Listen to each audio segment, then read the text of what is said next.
Okay, so Shaq, so good to have you here today. Really, really appreciate you taking your time.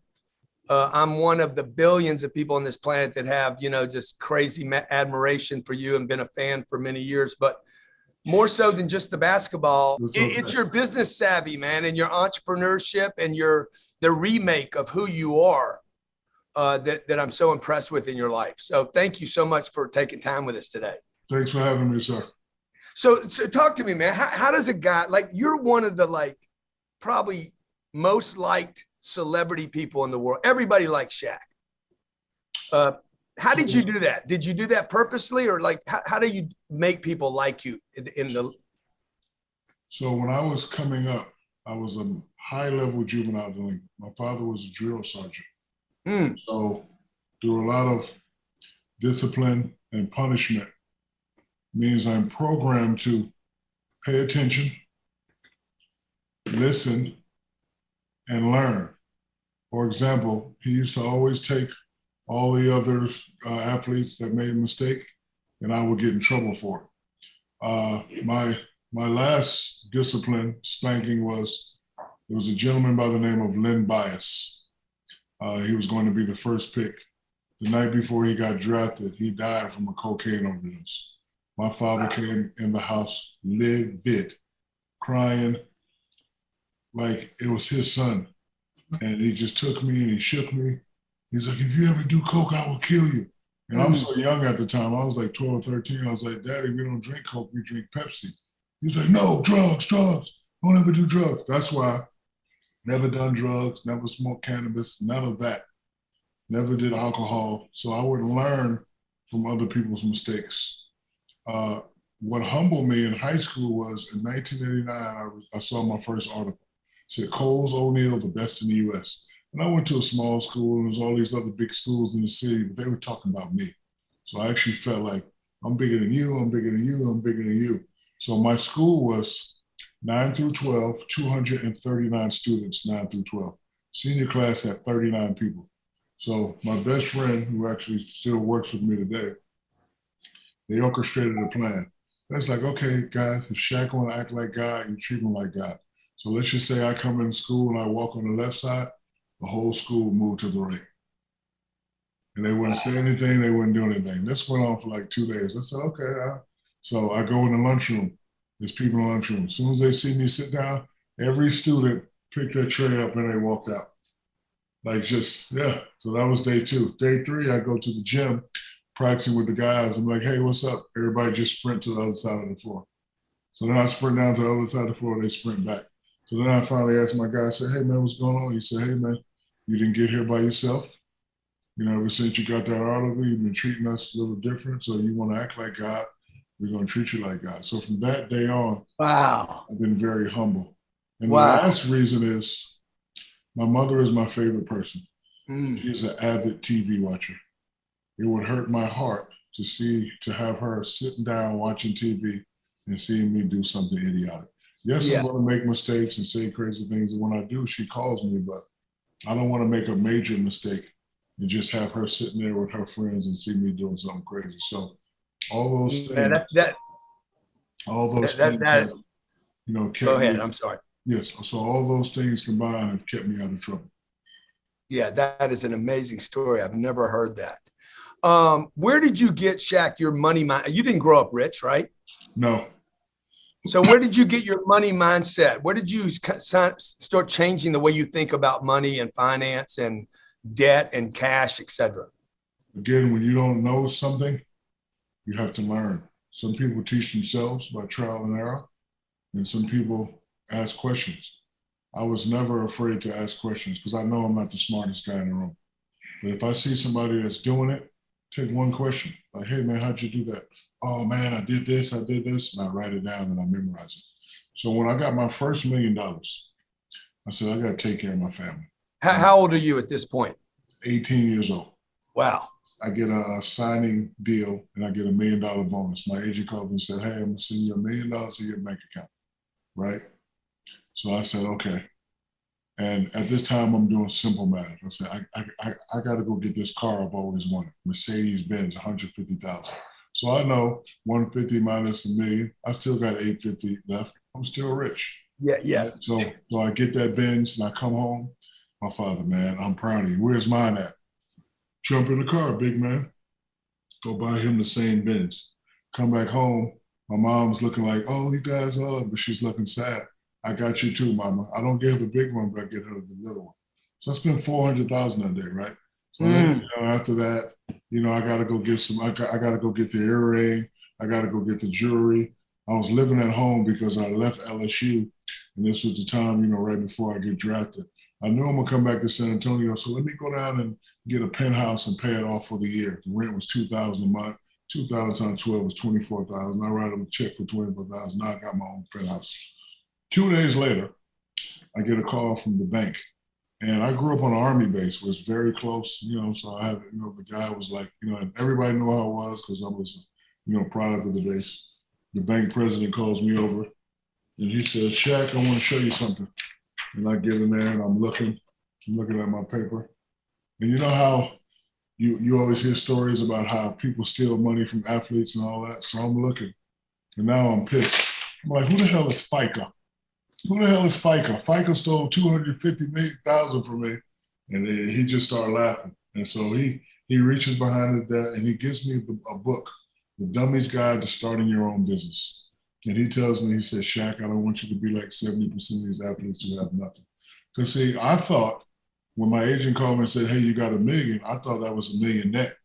FICA had to take it, sales tax, state tax. I only had about 600,000, but that was gone. Like I spent 400 on the cars, 100 on the jewelry, 30 on the real estate, 20 on rims and all that stuff.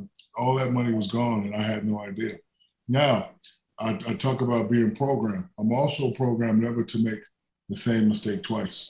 So now that I had $1 million and I spent it all in one day, I'm back being broke again. That'll never happen again. So I'm reading this book.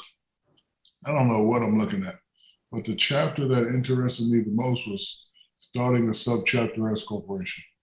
And it said something like, you start a corporation, you can put your family on salary and you can write these things off. And I was like, what's the write-off?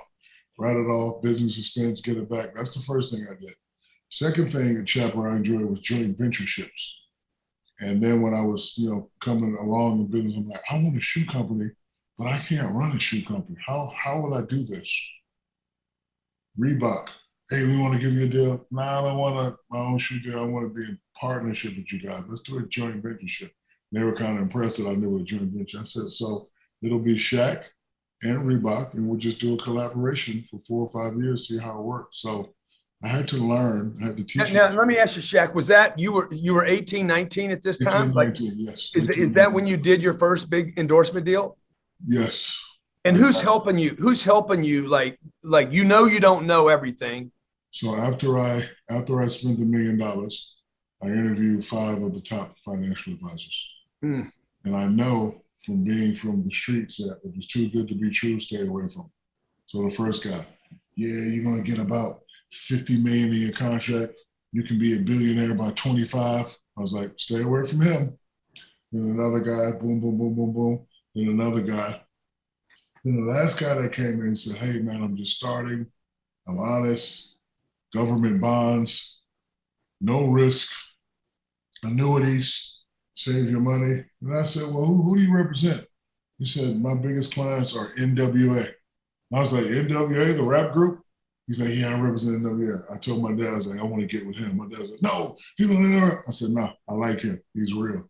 And I've been with this guy since 1992, and he helped me in business. He knows a lot of people. And again, I tell people, it's okay to ask questions. It really is. Like, I met a gentleman one day, and I always used to see him in LA. And in LA, I'm making 100 million. I'm rich. But this guy, he's coming in with Ferraris and Lamborghinis.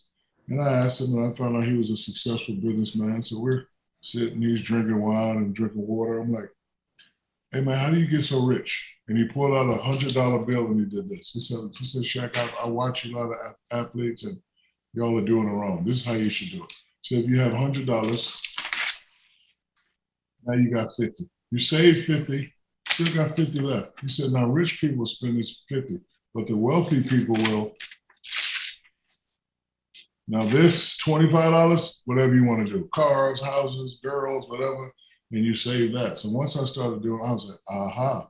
So every time I got a check, I just took a little piece for me, for bills and for cash, and I saved it. And I just put it away, put it away. And then I started doing annuities because I was like, you know what? I have a wife, I have the children now. I want to be able to collect a lot of money at the age of 50, 55, and 60. So, you know, those things right there were not that difficult to me. And I had a lot of guidance and I asked a lot of questions and you learn. So like when people look at me, it's like, oh, you're a smart businessman. No, I just take things that are difficult and break it down to where it's easy for me. Like I knew I had to save money. I knew I had to start this subchapter S corporation. I knew I do business with a lot of people, but in order for me not to run the business, you got to do joint ventureships, and you got to be nice to people, and you know respect people, and you got to believe in the products that you endorse. And that's just How, like when you were signing in the beginning, like were you in any fear about, hey, how long is this ride going to last? Did you know how long it was going to last? Did you know how much money you would produce over the next 30 years? I was really in fear, but early I said I'm going to take advantage of all opportunities because I like stacking it, right? Mm-hmm. So Reebok, 40 for 5. Orlando Magic, 40 for 7. Pepsi, 30 for, like, I'm just movies, this. I'm stacking it, right? Okay, now I know I got this much. Now I got this. Portion to the family, portion for bills, portion for my fund, portion for travel. This is how much I got saved. That ain't enough. I got to do more. And then I met Magic Johnson at 18. He was like, man, proud of you. You're doing all these endorsement deals, but at some time you want to start owning things. And I had no idea what he was talking about. I'm like, what are you talking about? So I went back to my book. I'm reading, I'm asking questions, and I'm looking. I was like, oh, this is what he means. And I, start, investing. And my first big investment was the same hotel, same table. There was some other gentlemen. They were sitting there with their kids. The kids recognized me and they playing with them. And the guy was like, man, thanks for talking to my kids. These kids were beautiful and fun. We were just sitting there playing Uno. He's like, man, I met a lot of celebrities. There's no guys like you. And he pulled out his briefcase. He said, we're working on this thing called Google. It's going to be big. I want to give you some shares and some stock. I didn't know what he was talking about. But another thing is, General Eisenhower said, they gave you Google, or they gave you the tip? No. They said, hey, we want to talk to your people about, investing in this company, Google. So, Dwight Eisenhower said the greatest leaders are the ones smart enough to hire people that are smarter. I had no idea what he was talking about. Okay, but I gave the number to my guy, the same guy that represented MWR. I said, call my guy, we'll set up a meeting. So we set up a meeting and we invested in Google because I've always loved technology. And then, 9, 10 years later, we got a really big, nice hit. So, then I got greedy. I started thinking I was an investment master, and I failed. I love failing because what did you fail in? What was it? You remember? Because I got such a big hit with Google, I was only on the get rich quick schemes. Hey Shaq, you got pretty lips. Let's do Shaq lip gloss. Yeah, let's do it. Hey Shaq, paper is big or little. Let's make the paper. Like I would always do that, and I would lose. So I had to come back and readjust. So I go to all these technology summits. A good-looking dude by the name of Jeff Bezos. He's talking about what he's going to start in the future. It's called Amazon. And I'm listening to him like, that's going to work. It's going to be big.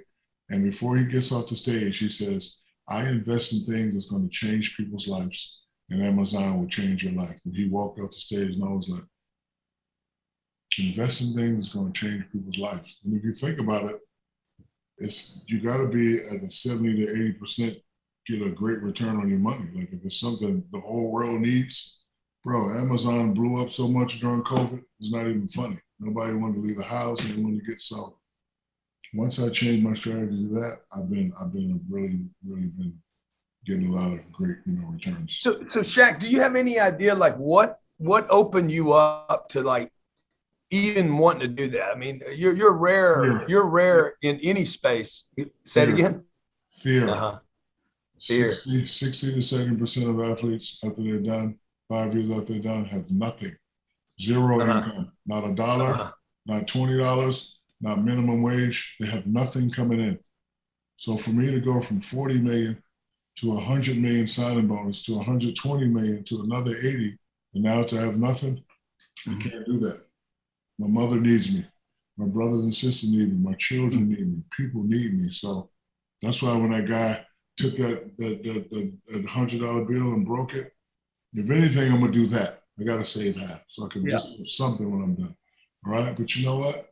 I got so much coming in. I'm gonna do the other. I'm gonna take half of the half, and I'm gonna save that, because you don't have to be the smartest guy. You just have to be smartest in listening. Like if I'm want to run a restaurant, I'm gonna go to my favorite restaurant, talk to the head chef, talk to the owner, and talk to the manager and get as much information as I can. And if worse come to worse, I'm gonna say, hey, how much is he paying you? He paying you $100,000. I give you $250. Let's start a restaurant across the street, and you have full control. You see what I'm saying? Have you ever started a business from scratch, or are you investing in businesses that are already ongoing concerns? And what would you recommend to somebody if you weren't playing basketball and you were 25 years old today or 52 years old today, starting a business or buying a business? Which way would you go? I would probably buy a business. If I had the income to buy a business, I would buy a business and I would try and make it better. For example, there's this daycare around the corner. I want to buy it so bad. I do. I want to buy it. And you're an entrepreneur's junkie, man. Like daycare, something that's going to help people out, right? But I want to get this daycare and make it sort of like a luxury daycare. Because I'm looking at the kids. The park is okay, but I want to give them the amusement park feel. I want to add another building. I want to put a swimming pool. I want to do a baseball thing. It's right around the corner of my house. One day I'm gonna go in there and be like, how much? Because I'm looking at these kids and I love kids, but I want these kids to have it all. Like they got one little jungle gym and one little hoop. No, man, these kids, I want them to, slides, baseball field, kickball field, and I know I can do that. And now if you got a school that's like that, parents are going to want to come by, and you can damn near charge what you want because they know their kids are safe, they're taken care of, the kids are having fun, the kids will be in a good mood. One thing you're going to be at my school, you're going to be in a good mood. I'm going to give you cookies and ice cream and play with you. Because, when you're that young, education is important, but I think livelihood is more important. I want the kids to be happy. I want them to be fed. I want them to be jovial. I want them to be energetic. I don't want them to come and, they don't like the games that we play and all this, because it starts at that age. And if I'm in charge, I'm going to have them upbeat. Like if you look at all my kids and all the kids that are around me, they're always upbeat because I know how to have fun. I know how to say, let's stop being serious for a while. And you better run before I bite you. Just 5 minutes, chase them, and then get back to the basics.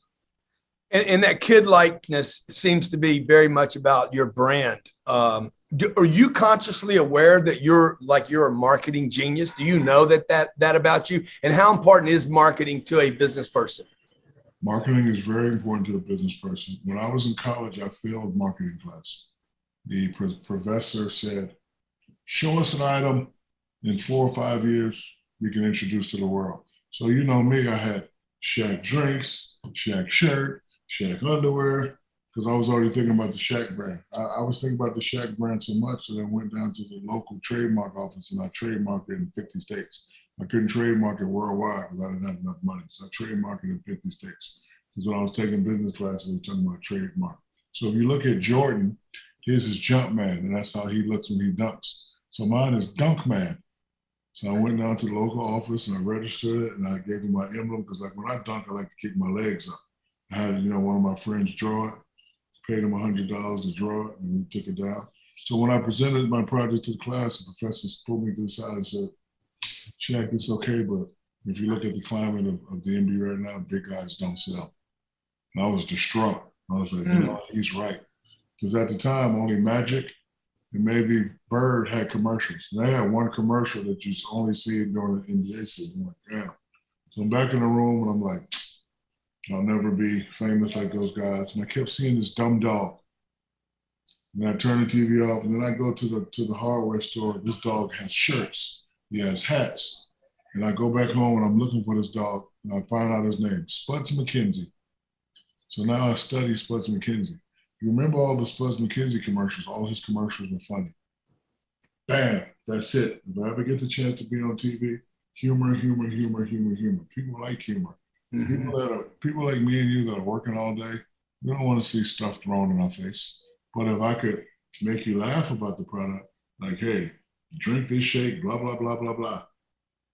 And then I drink and I have the, you remember that when you go to the store. Hey man, that's so I always had to include humor in all my commercials. And I've always had the ability to have creative control. Because remember, my mom was watching TV. She's gonna be watching these commercials. So one, I want to make her laugh, and I want to be in control of the messaging. I don't want to do nothing and say nothing that everyone doesn't approve of. And how many different investments or companies are you involved in today? A lot. I would tell you, but I don't want my mom to feel like I'm bragging. One day I was on the show and I'm invested in this and this, and she called me right away, baby. You know you're blessed, right? I was like, yes, man. I don't like it when you talk about how rich you are. And, during COVID, 40 million people just lost their job. It's like, Mama, you're right. I apologize, but I'm invested in a lot of companies right now. When you look at a company, are you looking at, are you taking advice from somebody on it? Or are you looking at it yourself and looking at the sales, the marketing? How are you assessing something, or does it just feel good to you, or what? I have to like it. I have to know a lot about it. I have to understand it. I have to believe in it. I'm at the point now where it's not all about money with me. If you ask me to be your partner and I like your company, now we're teammates. You're going to throw me the ball. I'm going to do what I do, and we're going to win this championship. I never look at sales. Sales has nothing to do. When I first got with Icy Hot, I think they were 5 and 6 in sales. I didn't know that. I didn't care about that, but I knew that their product works. I know every time when my muscles got tired and achy and I rubbed Icy Hot on it, I was looser than I ever been. It even got so hot that when it got to a certain area, I was screaming. So when I met with them, I was like, I love your product. It works. And then they let me create all the commercials, and then we quickly rose up to #1. But the importance of the story is, if I believe in your product, if I believe in you, if I believe in the team, and you ask me to be on your team, let's try to win a championship. And the best we can do is either win or fail. And if we fail, we part ways. And if we win, we just keep going. I've had 17 renewals with IC Hot. So that means we've been winning for a long time. You seem to be driven by this, like almost like success is a success, money, the whole thing, winning is like a duty or an obligation, not just some option, some possibility. Can you just talk about that? I would have to disagree with you. Okay. I'm driven just by knowing that I'm blessed. I want to make other people smile.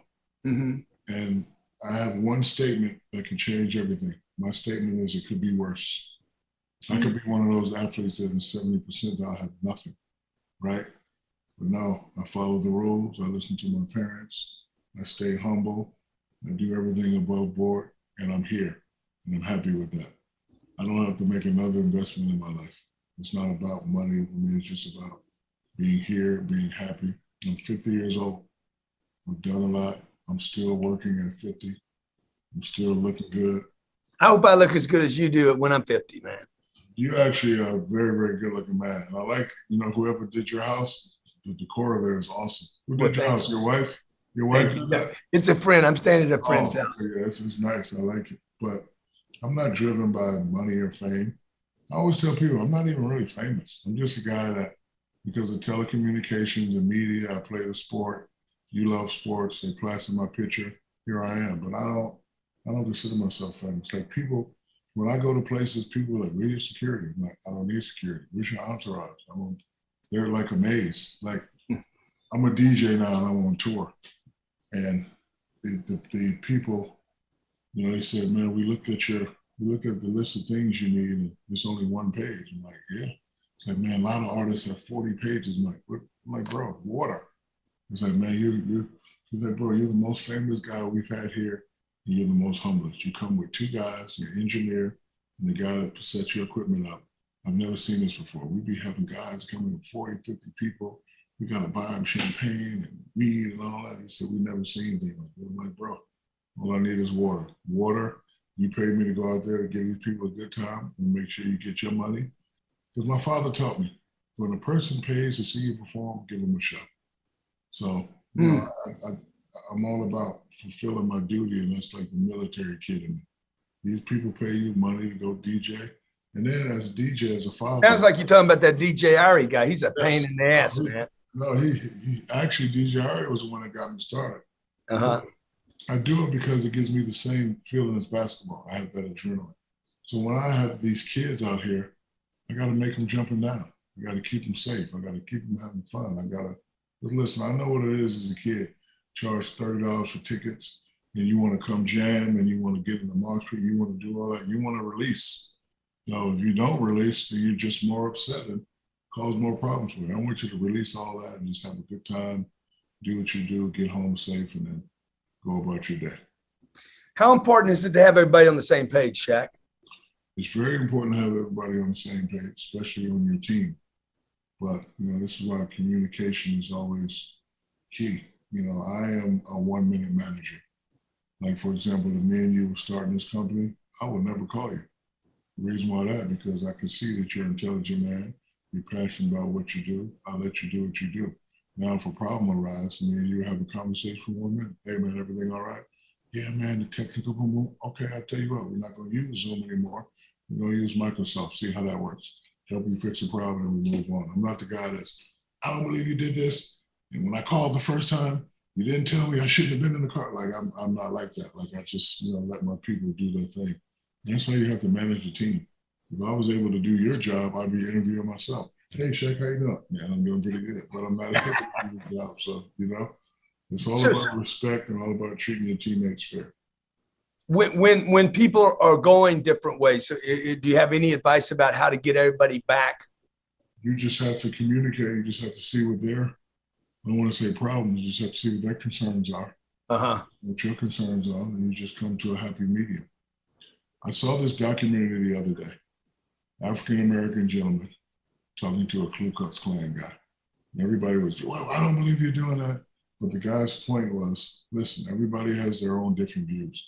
But if you sit down and talk to somebody, everybody has some commonalities.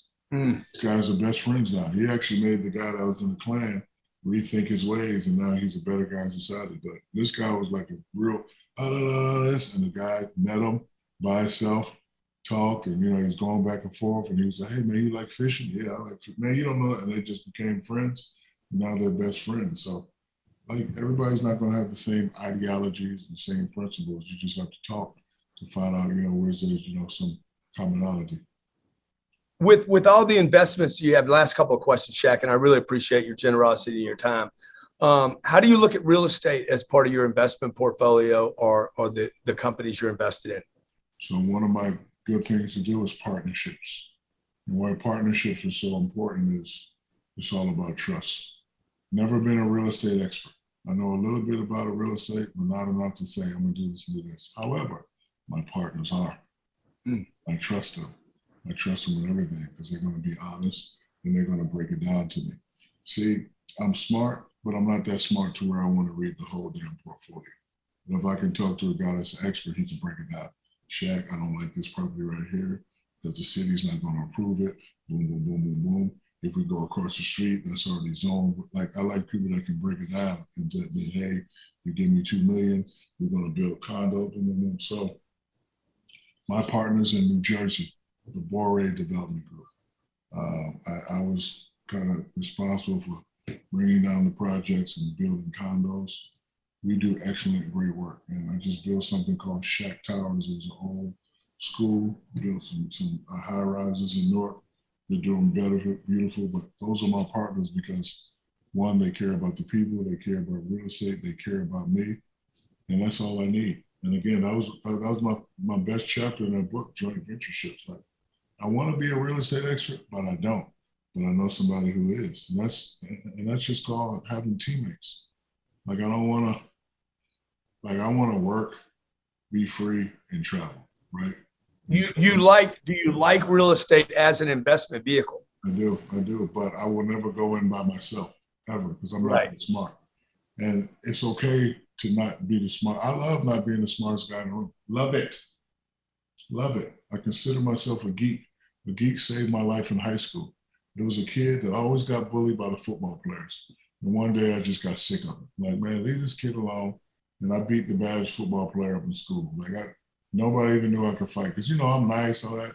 But this kid just kept messing with this kid. The kid's name was Dougal. Everybody messed with Dougal. And again, we went to a small school, and I was like, man, leave him alone. Man, what you gonna do? So I beat the kid up. Dougal said, man, thanks. Nobody ever stood up for me. I failed a government test. I get a 69, and the teacher really didn't like athletes, but because we were 35 and 0 and the school had a chance, and she said, Shaq, I like you.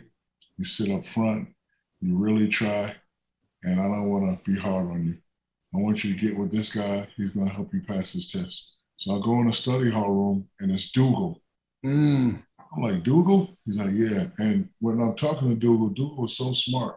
And the way he broke it down, I'm like, bro, I never thought about it like that. And then he had that computer where you had to go, you had to put something in the line, and you had to hit 3 times before you turned it off. And we worked on that all night. I just felt smart. I made an 80 on the test. We was able to win the state championship. Nobody messed with Dougal ever again. But after that, I was like, I used to kind of make fun of these geeks. I'm a geek now. I want to be, because it was for the first time I felt smart. So I used to C's and high C's. And I could never get to the B's or the A's. And I finally made a B on the test thanks to Google. So I was like, you know what? I'm a geek. So I'm a geek, and I just like learning. I like learning information. Last question. What does the term 10X mean to you? What would it mean? So 10X means me and you start this community leadership company, and we're doing well, and we bring in a certain amount of profits. The guy, Elon Musk, hears about it. Hey man, you guys are doing great things. We want to buy it. We see this is how much you generated. Okay, this is how much you generated, but if you want to buy this company, you're going to have to pay us 10X. Maybe, matter of fact, you have to pay us 15X. And then his crew is smart. We're going to fight. And then we're going to get 12X for our company. And then me and you're going to be smart. We're going to get another 10-year deal to work for Elon Musk's company for double the salary that me and you was making. That's what 10X means to me. When I'm selling something and they know how much I made, they know how much it's worth. But if you want to buy it, you're going to have to give me 10X for it.